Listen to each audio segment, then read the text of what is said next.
Tim's News Explosion. Tim's News Explosion. Tim's News Explosion. Tim's News Explosion. Tim's News Explosion. Tim's News Explosion. Tim's News Explosion. Tim's News Explosion.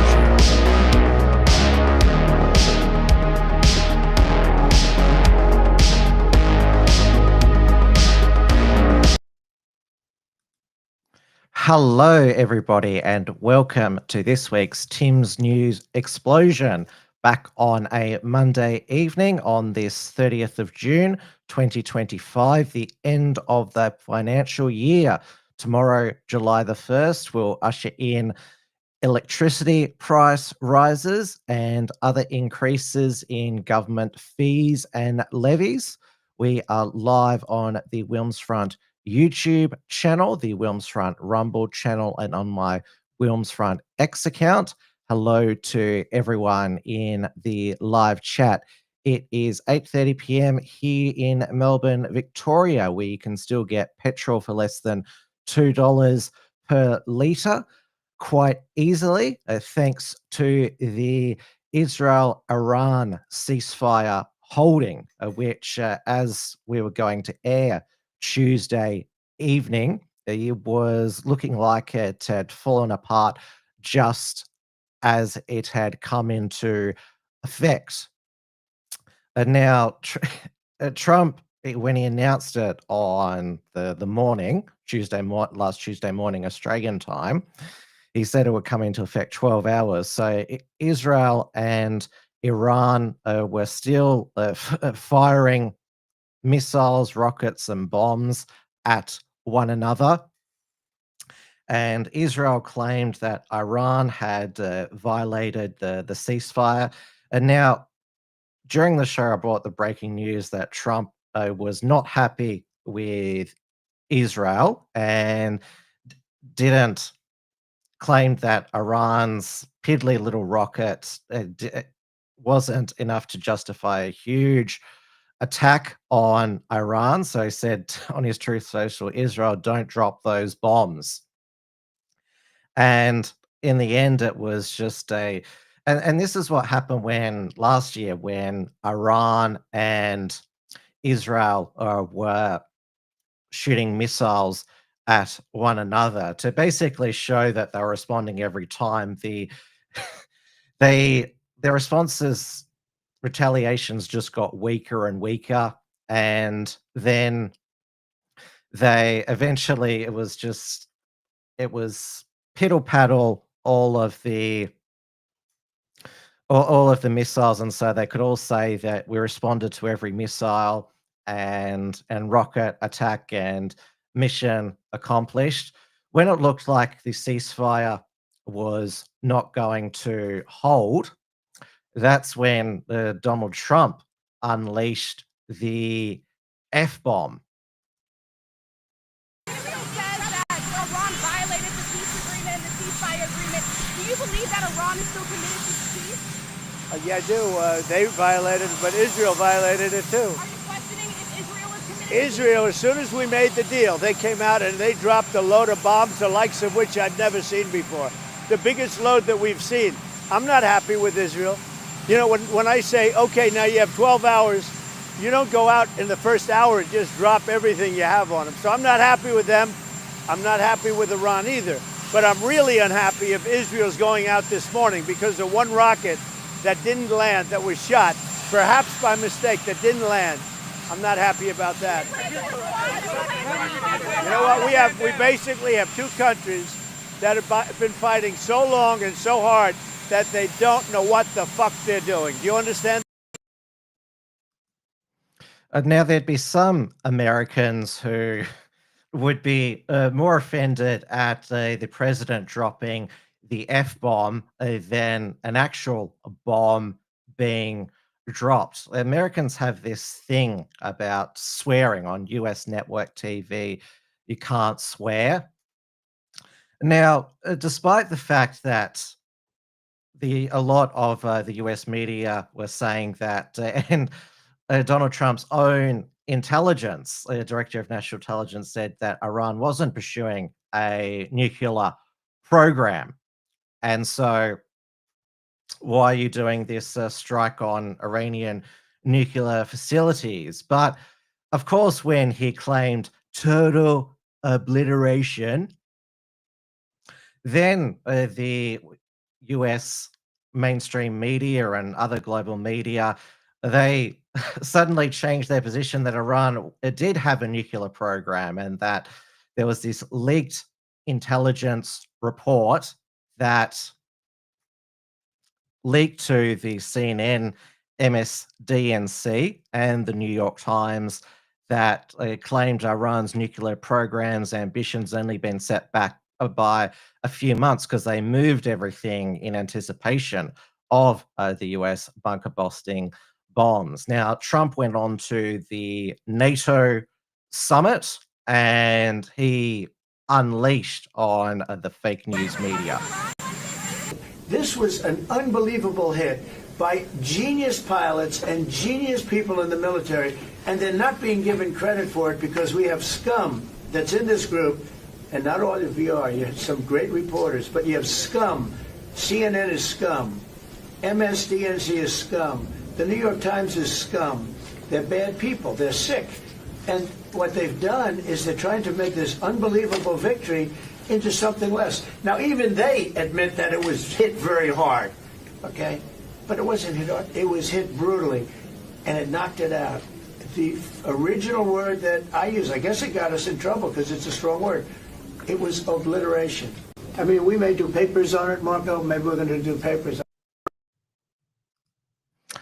And this is Trump with the Secretary General of NATO, Mark Rutte, the former Prime Minister of the Netherlands, who was very happy that Trump negotiated NATO country members to commit 5% of their GDP to defense spending over 10 years. And so obviously that's good for him because he believes that he's doing a good job in his position and obviously feathering his own nest. And so this is when, well, of course, he called Trump daddy. They're not going to be fighting each other. They've had it. They've had a big fight, like two kids in a schoolyard. You know, they fight like hell. You can't stop them. Let them fight for about 2-3 minutes. Then it's easy to stop them. And then daddy has to sometimes use strong language. You have to use strong language. Every once in a while you have to use a certain word. Mark Rutte, the NATO chief, who is your friend, he called you daddy earlier. Do you regard your NATO allies as kind of children? No, he likes me. I think he likes me. If he doesn't, I'll let you know. I'll come back and I'll hit him hard, okay? No? He did it very affectionate. Daddy, you're my daddy. Do you regard your NATO allies, though, as kind of like children, and they're obviously listening to you and they're spending more, and you're obviously appreciative of that, but do you hope that actually they're going to be able to defend themselves, defend Europe on their own? I think they need help a little bit at the beginning, and I think they'll be able to, and I think they're going to remember this day. And this was a big day for NATO. You know, this was a very big day. They took it. One of the gentlemen said, you know what? We've been trying to raise money raise the rate for 30 years, he said, 20 years, from almost the beginning. And he's been there for a long time. He said, until you came along, it never happened. What you did is amazing. It's been sort of an amazing. And now I should say that all of the countries agreed, NATO countries agreed to increase their defense spending to 5% of GDP, except Spain. And so Trump has said that he's going to increase tariffs on Spain as the tariffs are back. Now that Trump has negotiated the ceasefire, he has gone back to tariff negotiation. He got Canada to back off its digital service tax. And he's also refocused to domestic issues. The big, beautiful bill has passed the Senate. J.D. Vance, the vice president, had to pass it, had to cast the tie-breaking vote. Now, some people are saying that my audio and video are not syncing, so I'll do a clap test. Or maybe I'll just turn the camera off for a moment. Okay. Now, can everybody, I hope everyone can hear me clearly.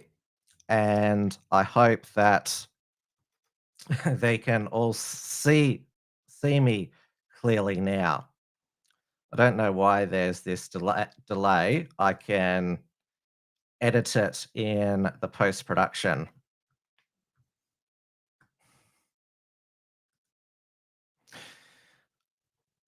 You'll just have to deal with it, I think.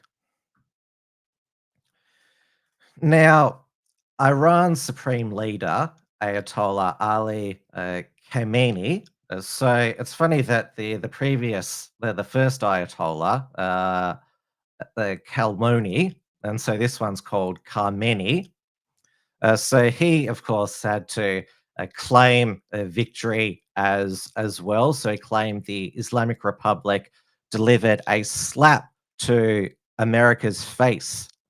And this is, of course, referencing the Iranian missile attack on a US base in Qatar, which the Qatar government was not happy with. It caused no casualties.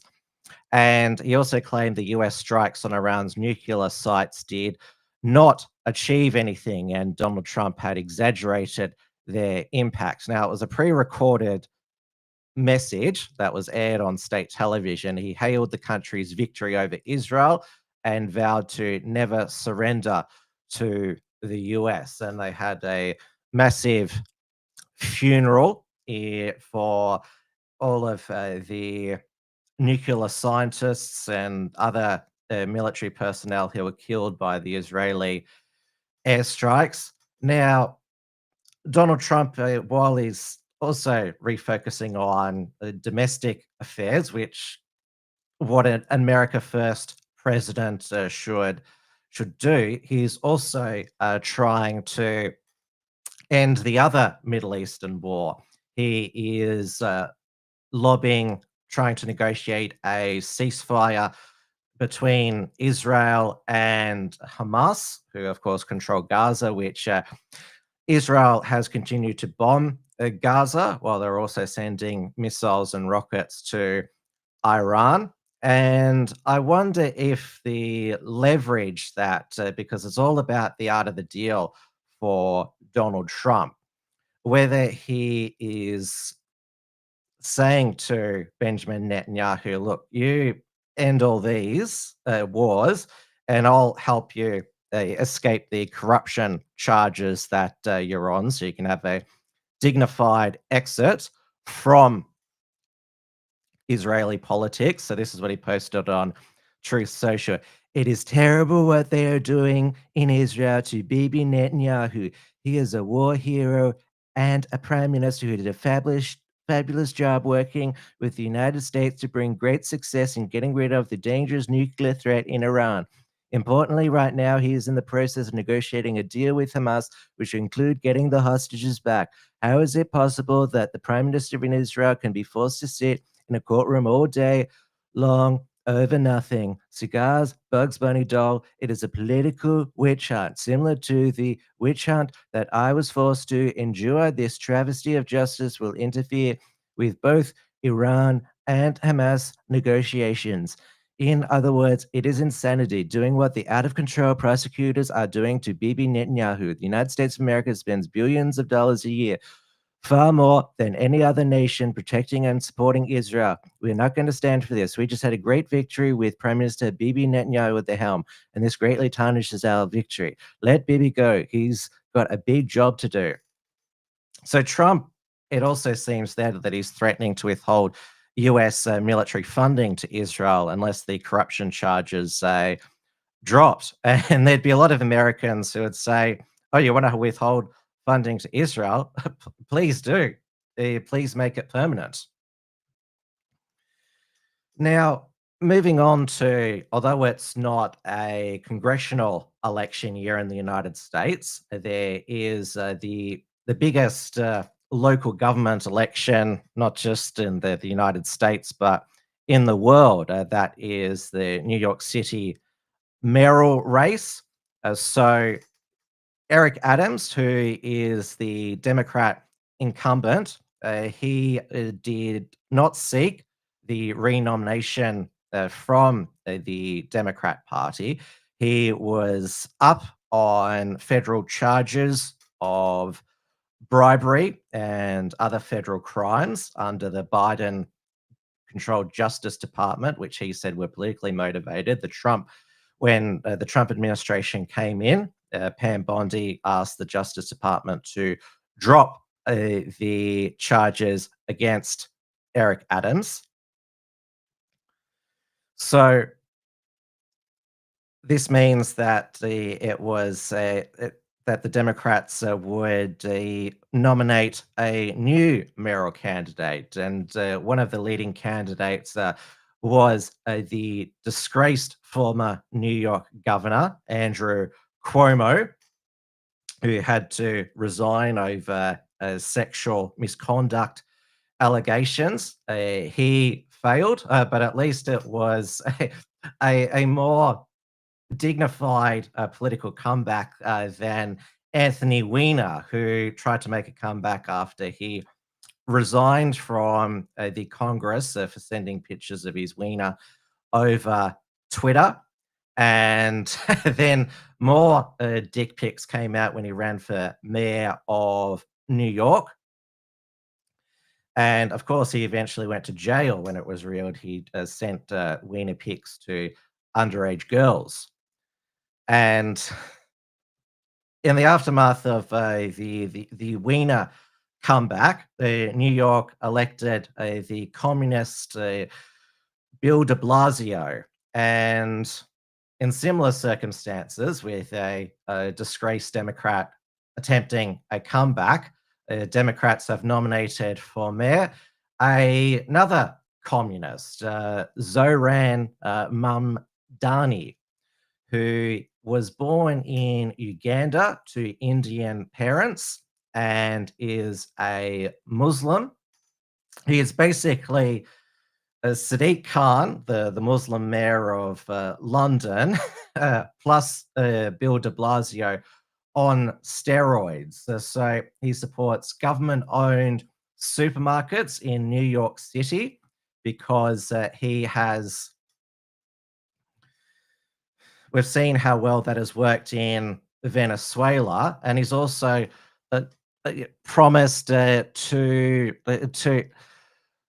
reform the housing tax system in New York City, which he has openly said would shift the tax burden from overtaxed homeowners in the outer boroughs to more expensive homes in richer and whiter neighborhoods. So it's not exactly a racially discriminating tax, but it's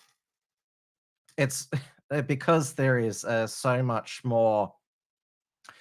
The demographics of a lot of US cities, there's a white neighborhood and there's a black neighborhood. So he's basically saying because this is where mostly white people live, there'd be some blacks and other minority groups who live there. He's basically saying, yes, this is a white tax. He also wants the New York City local government to fund sex changes for minors and also have it be an LGBTQ sanctuary city. Senator Slayer says the sweat glistening is at 65%. I don't know what you're talking about, Senator Slayer.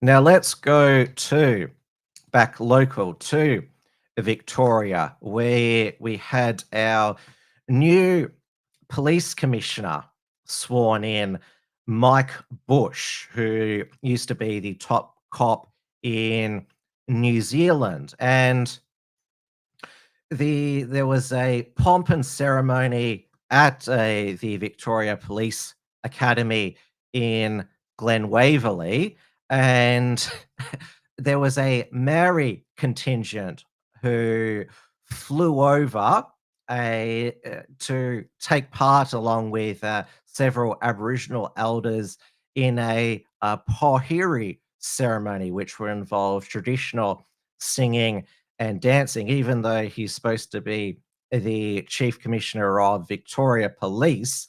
He's still bringing some hangers-on from New Zealand. But we were told, well, does anyone believe anything by the Allen Labor government that the total cost of the ceremony, which transitions visitors into a new space, would be about 5,000 funded by the Allen government? Rank and file officers question the ceremony's expense and the optics, given that, well, it's the state government which is limiting the resources of Victoria Police through budget cuts, but they also have a huge recruitment shortfall. And no media was invited to film the event, which was requested by Mr. Bush, and apparently worked closely with the Maori community during his time leading New Zealand's police force from 2014 to 20. A police source, Mr. Bush was regarded as a nice guy, very affable, but also very PC and woke. So basically nothing will change in Victoria Police, the hierarchy, because Shane Patton was woke, so was Graham Ashton before him. This was apparently Mike's own decision. It's surprising, as it sounds like something this government would come up with, but I believe they're being coy, keeping it small, because they know the backlash it will create. The Pohiri is a traditional Maori ceremony that will signify the transfer of Victoria's new Chief Commissioner and his family from the Maori people to Victoria Police. The ceremony is deeply important cultural event for Mr. Bush and will be delivered with very minimal costs. Reports that Victoria Police have paid for the cost of flying guests from New Zealand entirely wrong. The guests have paid for their own flights. Well, has the New Zealand taxpayer paid for them? I should ask when I'm on Reality Check Radio next week. I should ask Paul Brennan whether the New Zealand government paid for it. Now, also, the Allen government, they had to pass a emergency amendment through the parliament to ward off any potential common law legal challenges to Mike Bush's appointment, stemming since he is a non-Australian citizen. Now, Jacinta Allen, she's done another backflip or back down. So the gas ban that Dan Andrews announced in 2023, so that will be pushed back until the 1st of March 2027. So it'll be grandfathered that gas cooktops and ducted heating systems and gas heaters are now exempt, that if they break down, then they don't have to be replaced with electric, but the systems, they will have to be replaced with efficient electrical alternatives, including heat pumps. And from March 2027, that is when, apart from industrial and agricultural facilities, all new residential and commercial buildings will have to have electric cooktops, which seems a bit racist to me, because how are Asians supposed to cook woks on an induction cooktop? There doesn't seem to have been much cultural consultation by the Allen Labor government, and it broke today that the Allen government is going to make the Indigenous, well, it's the First Nations People's Assembly, that's its name. It's going to transition it to a voice to Parliament to consult on Aboriginal issues affecting Victoria, as well as advising on treaty negotiations. I think that there'll never be a treaty, because that would be the end of the gravy train for a lot of these members of the the First Nations People's Assembly of Victoria, because isn't a treaty supposed to be final? But we've seen in New Zealand where they had a treaty right from the beginning, the Treaty of Waitangi, that didn't end. Hasn't ended all of the Maori grievance over there. Now let's move up to New South Wales, where Chris Minns, he has yielded to the Upper House inquiry to the Dural caravan hoax. Remember, that was that caravan full of mining explosives that had a list of Jewish targets, and also a note that said "fuck the Jews." And New South Wales Police and the Australian Federal Police, they later revealed that this was the culmination of an organised crime. All of these anti-Semitic acts of vandalism and arson graffiti over the past 3 months had been part of this organised crime plot to have the mastermind exchange information, leverage to be able to get more favourable bail conditions so he could return to Australia. As he fled Australia when he was on drug offences. I can't remember his name exactly. And now the inquiry was supported by the Liberal opposition led by Mark Speakman. And now the head of the Upper House inquiry, Rod Roberts, asked the President of the Legislative Council to issue arrest warrants because 5 of Chris Minns' staffers failed to appear. The President of the Legislative Council sought advice from Brett Walker, SC. I can't remember is that SC or QC, and that I'm not sure if it was the legal advice itself led to the Premier finally yielding and and his 5 staffers fronted the inquiry last Friday. But Chris Minns, he in the New South Wales Parliament made it clear that he was not happy and blamed all of his government's problems on Mark Latham, who, like Rod Roberts, is a former New South Wales One Nation MP. And this was his tirade against Mark Latham.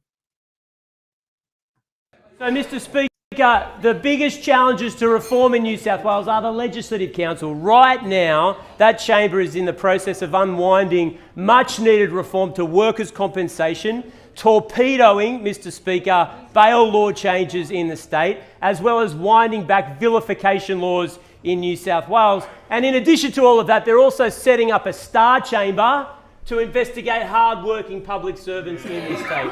That's the truth. That's the truth. You don't like hearing it? Members, that's the reality.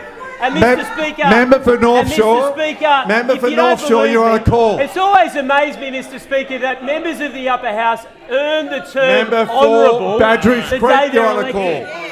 But whether it's applied sarcastically depends on how they react in office, Mr. Speaker. And I want to speak to one of those honourable members, the Honourable Mark Latham, Mr. Speaker.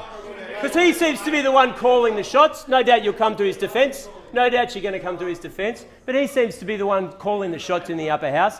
Let me remind the House of what this honourable member has done over the last 2 years. Mr. Speaker, it gets better. It gets better because not so long ago, a couple of months ago, I refer you to Mark Latham's odious Twitter account where he said, quote, 2 Jews on Sky News saying the fake anti-Semitism narrative must stop. Yes.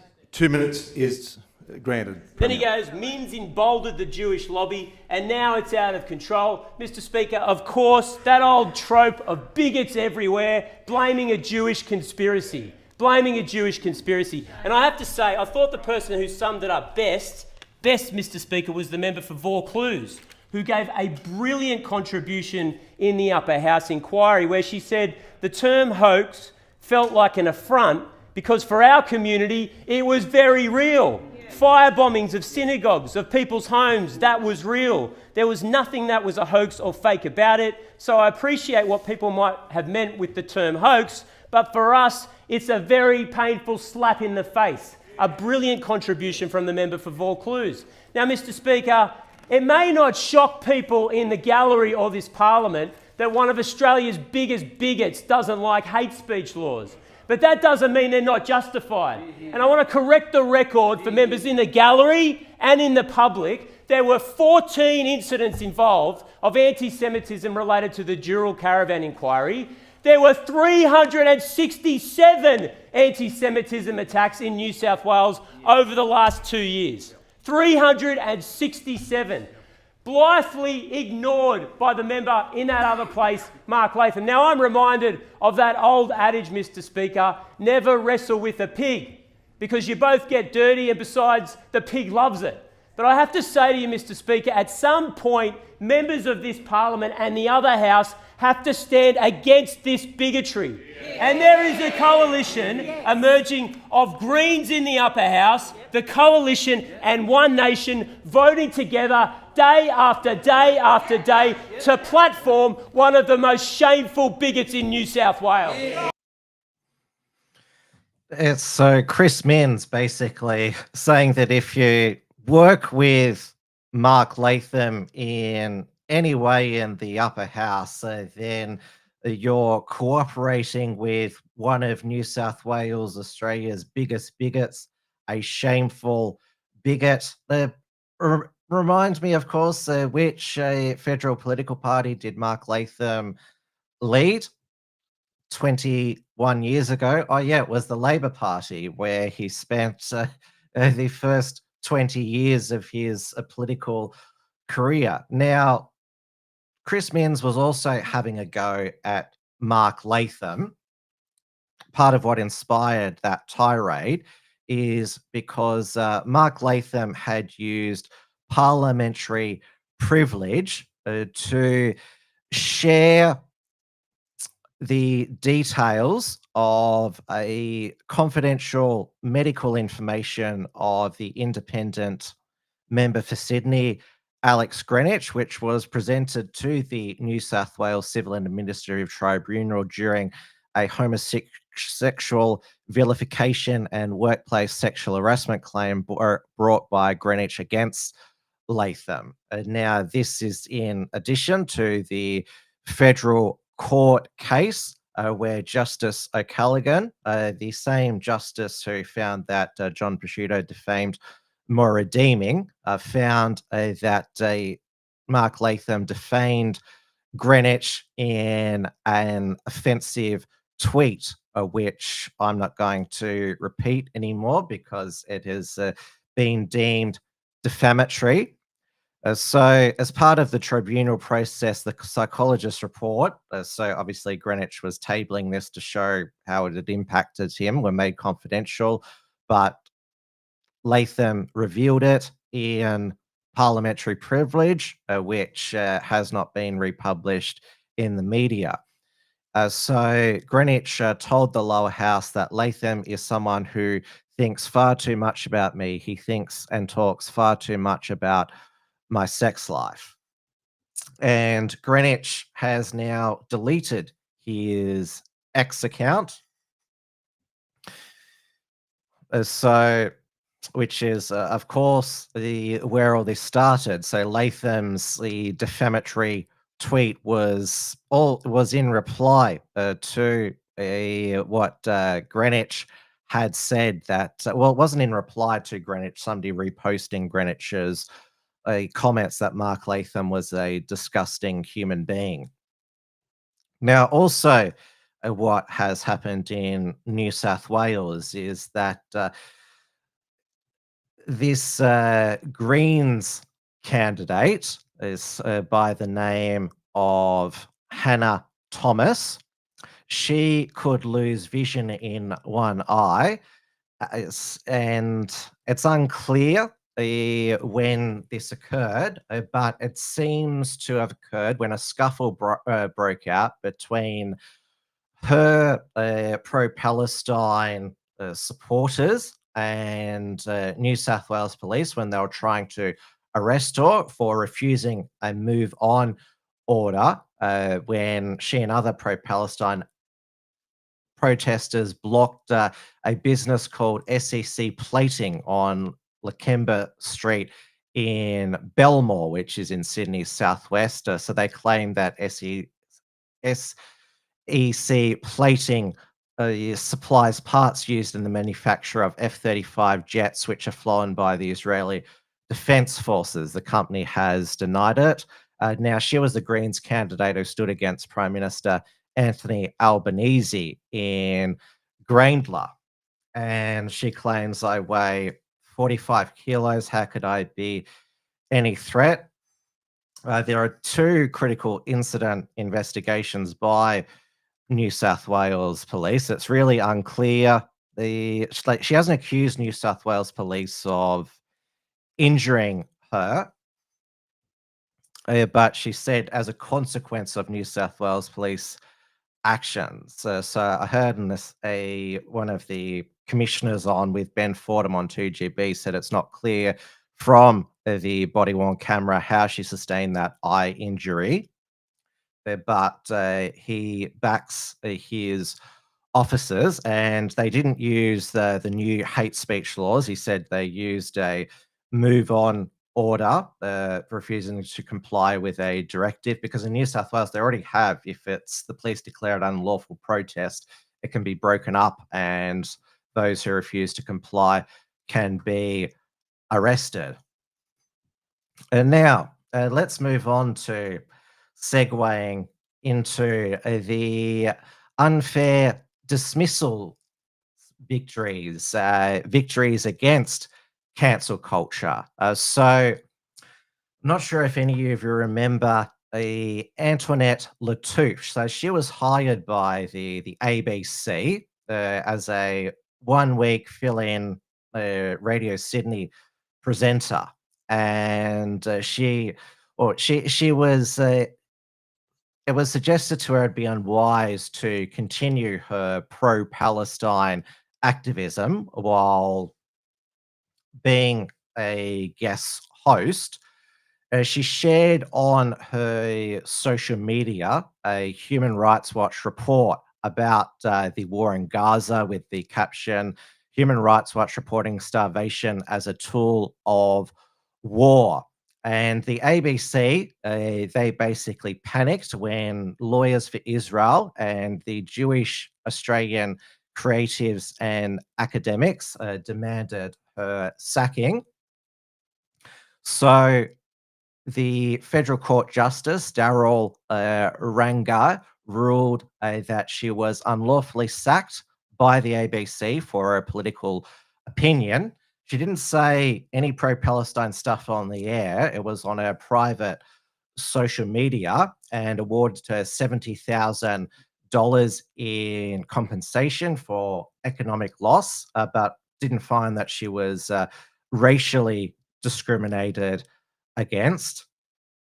And I noticed on Sky News, which the Australian basically platformed these Jewish groups to act as a media lobbying to get her sacked. Sky News, of course, sent their most objective reporter outside the court after the judgment was announced. One of their Jewish reporters, Caroline Marcus, and this is what happened. And wore Palestinian kafirs outside court. Some of them were very loud.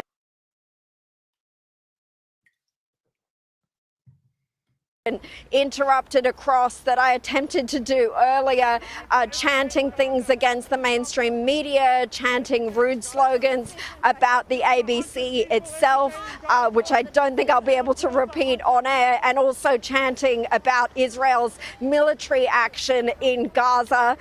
Among her supporters at the start of the day was the New South Wales Greens upper house member Jenny Leong. She was. Now, this was called intimidation of a reporter simply doing her job. And now Caroline Marcus is more of a activist, and than a journalist, particularly when it comes to Israel issues. I mean, Sherry Markson's show at 8 o'clock on Sky News is basically a 1 hour pro-Israel rant. I actually didn't watch Sky News at all tonight because every hour it's just that Australia should spend more on defense because Donald Trump said so, and we'll now cross to Israel to hear from somebody about the Iranian strikes. It's the same thing every hour. And so I decided to watch Channel 10's 10 News Plus. It's replacement for the Project with Denham Hitchcock. It's basically keeps sort of the fast-paced news report segments from the Project mixing with some traditional current affair today tonight stories. So I quite enjoyed it, and it was a bit of a change from on repeat Sky News, the same thing every hour. So I'll tell you what is also quite tedious to watch, and that is National Press Club addresses. So last week we heard from the E-Safety Commissioner on Tuesday, Julie Inman Grant, Karen, and then the next day we heard from new federal Liberal leader Sussan Ley. And the acronym, the hashtag for the National Press Club is NPC. I'm sure that's just a coincidence. I don't think that the Australian press, of course, wants all the general public to think like NPCs like they do. So these are, well, when I say the best parts, the worst parts of Julie Inman Grant and Sussan Ley's speeches, they both, one could be mistaken for thinking they're the same person with just different hair, and obviously Julie Inman Grant has the American accent. So I actually see what we're doing as protecting Australian voices online, because it is those who are most vulnerable that tend to be targeted online, and we don't take action unless there is an Australian on the other end that's experiencing hurt and harm at a considerable level. So no concern if you were to enter the US? I'm not planning on going to the US anytime soon. I'll defer to my DFAT colleagues to see whether or not they see risks. YouTube was the most frequently cited platform in our research, with almost 4 in 10 children reporting exposure to harmful content there. This also comes as the New York Times reported earlier this month that YouTube surreptitiously rolled back its content moderation processes to keep more harmful content on its platform, even when the content violates the company's own policies. This wasn't just about YouTube. YouTube was the only one exempted. Our recommendation was that no specific platform be exempted because, as I said, the relative risks and harms can change at any given moment, as well as the different features they incorporate. I talked about the persuasive design features. I mean, YouTube has mastered those. That opaque algorithms driving users down rabbit holes that they are powerless to fight against. I mean, you got to think about, the constant notifications. This is not a fair fight where our kids are concerned vis-a-vis social media sites. I'd like to begin by acknowledging the traditional owners of the land on which we meet today.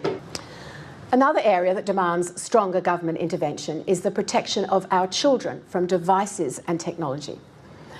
The rise of digital technology and social media has changed the world and unlocked so much potential. But in opening those doors, strangers have unfortunately been let into the lives of our children. We have allowed some of the smartest people in the world to make billions of dollars by peddling addictive technology to children. And it is shortening their childhoods. Parents need government in their corner to help. Yes, so Karen and Sussan they are on a unity ticket when it comes to protecting children from online harms. It was bipartisan, the social media ban for under 16s that passed the parliament late last year. And you heard during Karen's speech, she wants to include YouTube in the social media ban for under 16s because she claims that YouTube has been reducing e-safety. So that means that there's a lot of obviously educational content on YouTube. We don't know, it wasn't clear whether YouTube for kids will be permitted, but because Disney Plus is not considered social media because it doesn't have comments, obviously their parents have to sign them up to Disney Plus. Although then, of course, their parents could also put on YouTube in the living room as well. That means that children wouldn't be allowed to have YouTube accounts of their own. But Julian Mangrant has said that parents and children won't be prosecuted if social media is used by under 16s. Instead, it'll be the tech platforms. Now, a lot of ex-users noticed last week that the ex-Australia added a feature to report posts deemed illegal in Australia, which seems to be a back down from X, who, remember, took Julian Mangrant to court when she tried to remove from the whole internet in the world the stabbing of Ma Murray Emanuel at the Assyrian Church of the Good Shepherd last year. So this just sort of seems to be because obviously Elon Musk, he's not running X anymore. He's just posting about Tesla and SpaceX now. He's completely disengaged from politics now. So he has left it to the ex-CEO, Linda, can't remember her last name, Linda, to basically run everything. And so she has basically yielded to the Australian government's demands. I mean, remember there was the mass deletion of nationalists' X accounts. So I noticed that Swindon is commenting on X at the moment. I won't put his comment on screen, but this is one that he's created after he was banned on another. Now, you had also Sussan Ley say that she was a zealot when it comes to having more female Liberal MPs. She said she was agnostic with the method, whether it's quotas or something else. When she appeared on The Age and the Sydney Morning Herald's daily podcast, she described herself as a feminist. And she also did an acknowledgement of country at the beginning of her speech, which of course was cringe. There was research published by the Institute of Public Affairs, a survey of 1,005 Australians. They found that 56% of participants agreed the practice had become divisive, and that 46 and 49% respectively said they should no longer be performed at Anzac Day or before sporting matches. And the other great victory against cancel culture, unfair dismissal victory, was by Shane Turner, who was sacked by the woke Darebin Council in Inner Melbourne. It's one of the 4 woke councils. The other one's Moreland, now called Marybeck, and City of Yarra and City of Melbourne.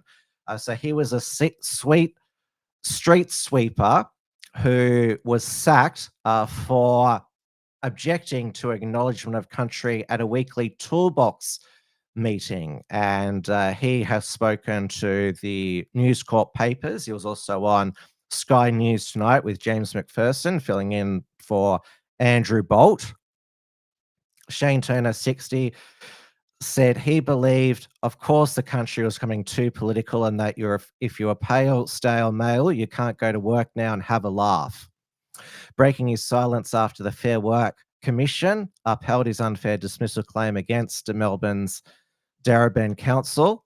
The married father of three told The Australian he disliked Anthony Albanese and Dan Andrews and had voted Liberal at previous election. If me and you are having a laugh over there and a third person takes it to management, well, next minute we're getting a warning for not being inclusive. Work is full of pretty much program robots. You've got to be careful of what you say.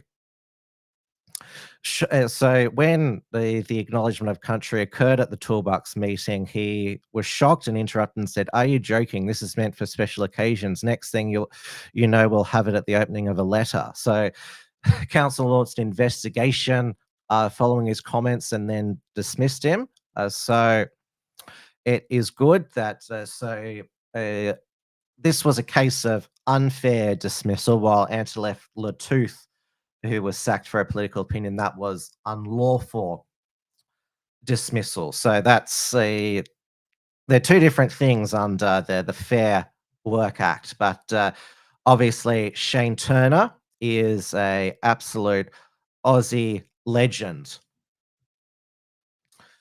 Now let's go over to the UK, where we have had another YouTuber who has been arrested by the police after sending an email. No, it's not Alex Belfield again, but he drew my attention to the arrest of Brendan Kavanagh, aka Dr. Boogie Woogie, the piano player. So he's a YouTuber who originally went viral for filming himself playing pianos in public spaces all throughout London and England. It's a really nice thing that there are these. I know there's one in Melbourne Central shopping centre. These public pianos where accomplished pianists can decide to play and entertain passers-by. And now he went viral back in the beginning of 2024 because some Chinese Communist Party people holding the CCP flags told him that to stop filming because they couldn't be included in his footage in the People's Republic of China without their permission. And he said, well, you're in Britain now, you're in a public place, so leave me alone. Of course, being communists, they kept harassing him. And then the lady's flag got too close to him, so sort of knocked it away. And then one of the male Chinese communists went psycho and said, "Don't touch her." And of course, the Transport for London police officer took the Chinese communist side and told him to turn his camera off. And he said, "I'm not going to do that because the camera never lies." And said, "Oh, I've heard that an assault has taken place." So basically taking the Chinese communist side, and basically said that he should be nice to them because it's Chinese New Year. I remember I didn't report this at the time because it just made me so angry that here was it was filming himself bringing joy to passers-by in London, in the underground, and then he is harassed by these Chinese communists who surround him. I mean, they said they didn't want to be filmed, then why'd they get up in his face? And of course, the Transport for London police officer takes the foreign communists' side, and they got ratioed big on X and on all their socials in the aftermath. And they decided to respond by basically placing tape around the piano so nobody else could play it. Now he has been arrested because he emailed a Catholic bishop who invited a defrocked pedophile Catholic priest to speak at his local chapel. And rightfully, he was angry about this, Brendan Kavanagh. He brought his wife and children to church, and he believes that his bishop would only invite a priest to speak who is in good standing, not a convicted child abuser. So this Catholic pedophile priest wrongly it's claimed to police that Brendan Kavanagh had doxed him on social media, which he had done no such thing. The name of this Catholic pedophile priest is not even mentioned by Brendan Kavanagh. So the police have decided, after using several police cars to arrest him at his family home, have said that they're no longer proceeding with the investigation. So Brendan Kavanagh is considering suing the police. So this is just the latest example of. I mean, it seems it's the only way to. Advice that it should be for Brits is to basically not complain about anything, because if you complain about something, and it seems even including a pedophile Catholic priest, then the police will come and arrest you for harassment. So it just seems too difficult to complain about anything in the UK. But that doesn't seem to hinder the words of the pro-Palestine musicians. So the Glastonbury Festival, this far-left music festival, which it's funny that it was supposedly founded as part of the 60s and 70s counterculture. When it is propped up by the establishment, it costs £400 a ticket. This was one of the banners that was outside. I don't see any borders. Do you? Actually, I see this border outside of Glastonbury to keep freeloaders and undesirables out. It looks like the bloody Berlin Wall, with you've got the watchtower there. And you've got the no man's land there. I don't think. I hope they're not going as far as shooting people trying to jump, go across the wall like they did in the Berlin Wall.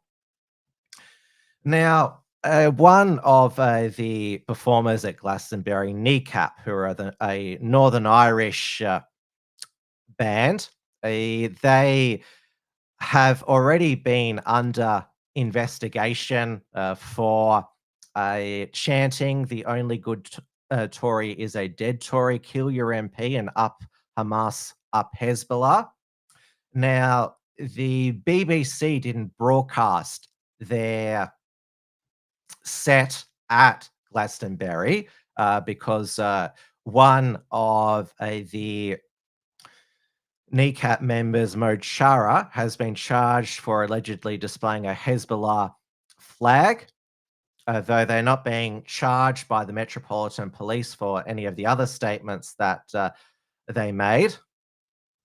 But it seemed that wanting to one-up Kneecap and to sort of cater to the mob, because there were flags of all these Middle Eastern nations flying at Glastonbury. I won't play the footage, but there's this hip-hop duo from Ipswich called Bob Vylan, who after asking the crowd to chant "Free Palestine," chanted "Death to the IDF." Now, the Glastonbury organisers said this was appalling.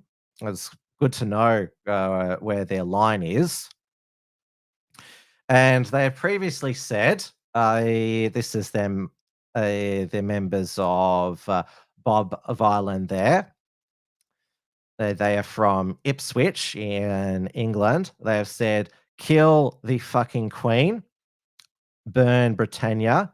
Winding people up is how we derive enjoyment from living in England. Dig up Maggie.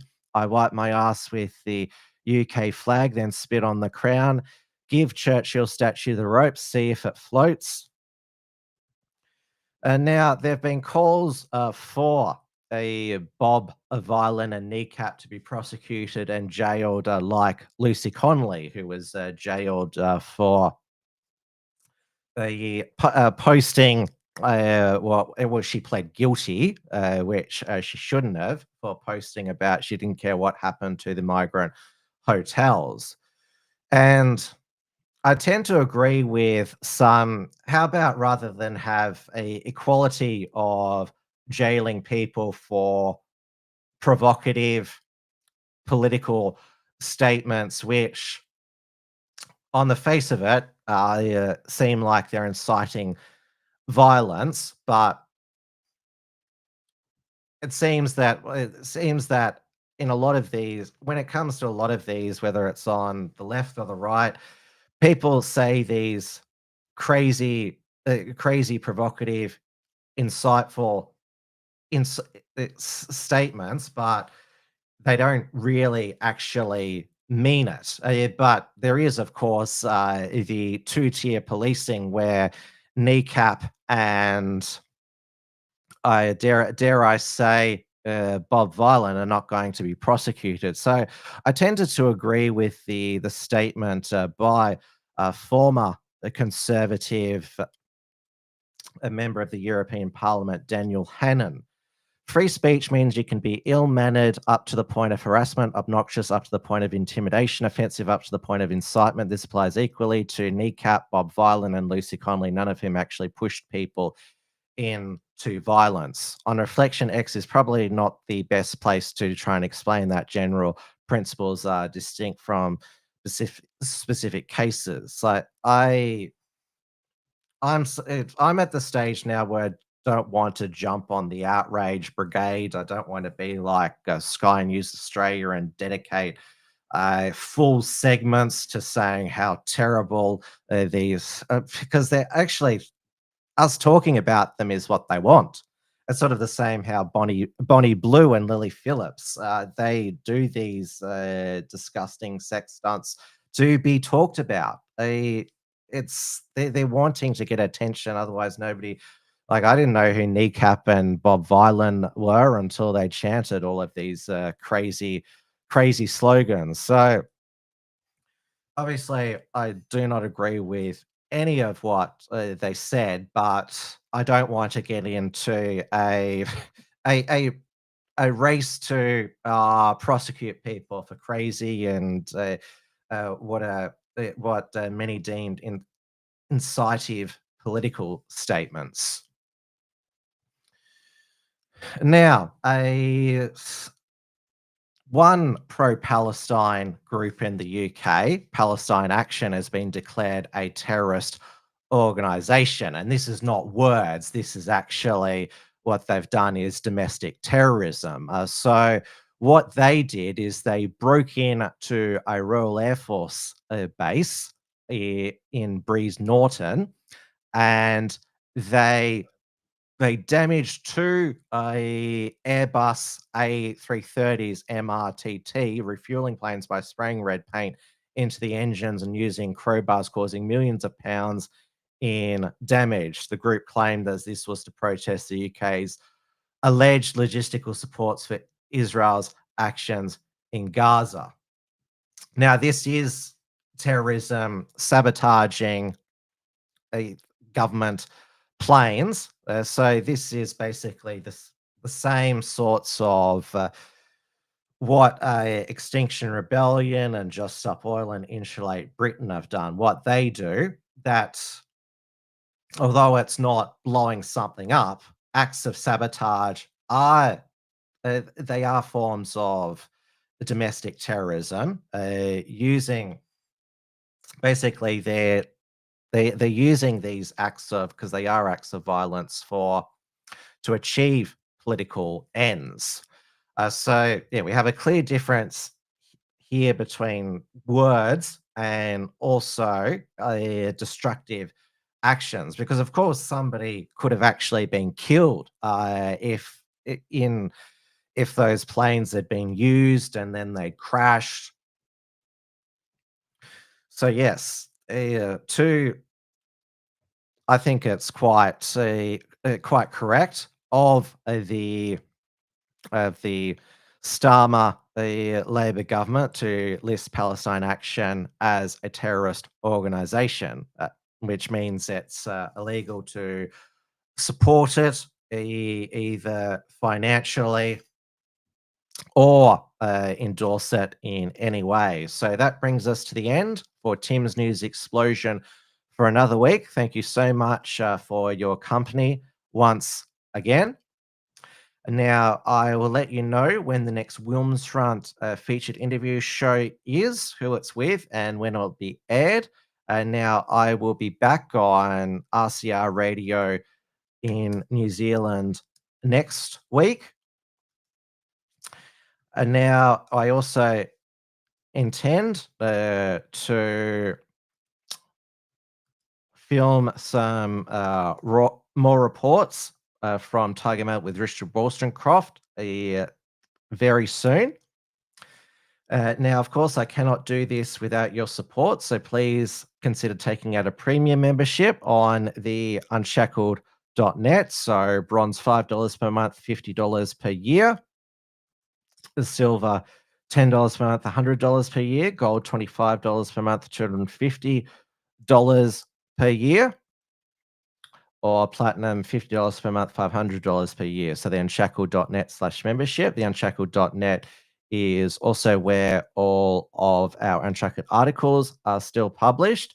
And now over on our Substack, that is where our Unshackled production archive is, and our emailing system for upcoming Unshackled productions like Tim's News Explosion. So you can support us monthly $5 per month, annual $50 per year, founding member $500 per year, or you can sign up for free to get the email alerts. So that's at the unshackled.substack.com/subscribe. So have a great week, everybody. Try to stay warm in this freezing Australian winter. We were told it was going to be the hottest winter on record. But instead, it is what we're called getting a vigorous coastal low. That is what the climate obsessed Guardian has called it, while other media outlets such as 9 News have called it a bomb a cyclone. So particularly there's going to be big winds in Sydney, so please stay safe, everybody. Stay sane, stay optimistic, and stay free. Good night, everybody, and I'll see you same time. Tim's News Explosion, 8:30 p.m. Monday on the Wilms Front channels. Make sure that you subscribe wherever you're watching, on YouTube, Rumble, or the replay on Odyssey on podcast. Subscribe, click the bell to allow for notifications, and leave a comment below, a like, and share. It all helps with the algorithm. So good night, everybody. Thank you so much again for your company. Tim's News Explosion. Tim's News Explosion. Tim's News Explosion. Tim's News Explosion. Tim's News Explosion. Tim's News Explosion. Tim's News Explosion.